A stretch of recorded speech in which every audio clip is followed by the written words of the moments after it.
Kırgız деген ulu atты сактап калыш дагы биздин колубузда. Ошону өндүрүп эртең кийинки буундарга өткүзүп бериш дагы биздин колубузда. Мамлекетибизди күчтүү кыладыган убакыт келди турганда. Ар бир кылган ишим, ар бир күнүм мамлекет үчүн арналат. Мен элиме журтума өмүр бою кызмат кылганга милдеттүүмүн деп эсептейм.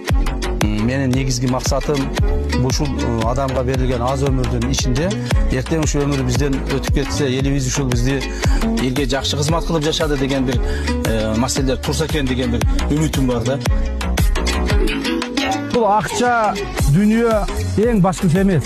Бул адамдын турмушунда дагы, жашообузда дагы, акыретте дагы бул башкысы эмес.